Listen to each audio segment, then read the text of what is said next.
Here's the truth. That gnawing feeling when you even phlegmatic about logging off for a week?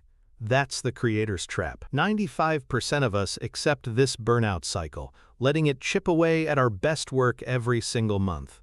This isn't just about being tired. This one mistake costs you, leaving $10,000 or more on the table by year's end. Stop letting guilt delay your success. Together, let's build a business that actually serves you. Before we dive in, I want to be crystal clear.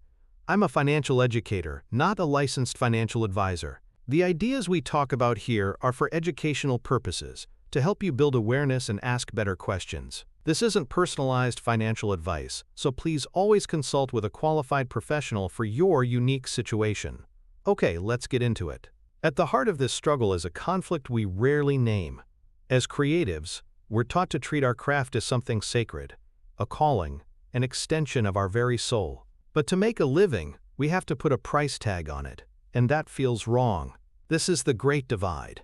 Our identity as an asterisk artist versus our role as a business owner. Because we value the art more than the commerce, we start making compromises that sabotage us. We undercharge because attaching a high price to our soul work feels greedy. We say yes to draining projects because the fear of not creating is greater than the need for rest. We don't factor in sick days, admin time, or vacations into our rates because we see ourselves as a maker, not a CEO. This mindset keeps us on a hamster wheel. We've tethered our income directly to our hours at the desk, believing that the only way to earn more is to trick and ensure more. We've accidentally built a job, not a business, and we're the world's toughest boss. But what if the problem isn't our work ethic, but our entire model? So how do we begin to heal this divide and build a structure that honors both the artist and the entrepreneur within us? It begins by fundamentally shifting our perspective away from what we do and toward what we deliver. The bridge across that divide between artist and entrepreneur is built on one of the most powerful and timeless principles in business: the concept of value exchange. This isn't just corporate jargon, it's the key to your freedom. For centuries, we've been conditioned to think in terms of trading time for money. An hour of your life for a fixed number of dollars. This is the model of an employee, and it's the very model that keeps freelancers trapped. Value exchange proposes a different agreement. It states that your compensation shouldn't be tied to the hours you log, but to the ADA's value your work creates for your client.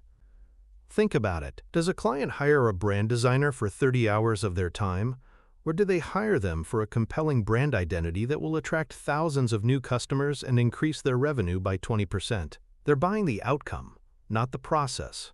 They're investing in a transformation. When we internalize this, everything changes. Suddenly, pricing is no longer about what feels fair for an hour of our soul work. It becomes an objective conversation about the return on investment you provide. It's no longer about justifying every minute on a timesheet. It's about confidently communicating the tangible business results you can deliver. This is the crucial mindset shift that allows you to price your work in a way that covers not just your creative labor, but your sick days, your administrative time, your software subscriptions, your professional development, and yes, your vacations. Because your rate isn't just paying for the time you're at the desk, it's funding the entire professional operation, the CEO, the human, that makes the incredible results possible. It's the foundation of a sustainable career, one that honors your need for rest and renewal as a vital business asset. Now, I know this can feel a bit abstract, especially when the hourly rate is so deeply ingrained in our culture. To make this principle tangible, let's use an analogy from a world we all understand as storytellers. Think of it like editing a film. The old model, trading time for money, is like a producer paying you for every single minute you spend in the editing suite. They're buying your presence and a chair. They're focused on the raw footage, the hours logged, the clips left on the floor. It's a measure of labor. But the value exchange model understands that your true worth isn't in the time spent clicking and dragging. It's in your 20 decisions. It's in the cut you don't naively make. It's the impeccable timing that makes a joke land, or the perfect music cue that brings a tear to the eye. The client isn't paying for the 50 hours of footage you waded through. They are investing in the powerful, cohesive 2-minute story you delivered. The value is in the final cut, the outcome that captivates an audience. Your rate reflects your expertise, your taste, and your storytelling ability to create that specific result. The time it takes is secondary to the magic you create. This is the exact same principle for your work. Your value isn't in your labor, it's in the finished product and the transformation it provides for your client. The logic is clear, but truly internalizing this requires you to change more than just your invoice. So, what does it take to shift your identity from a hired hand who clocks in and out to the trusted creative partner who directs the outcome? It takes a conscious decision to redefine your role. A hired hand waits for a brief and executes it. A trusted partner starts with a diagnosis. They ask deeper questions. What is the real business problem we're trying to solve here? What does success look like 6 months from now?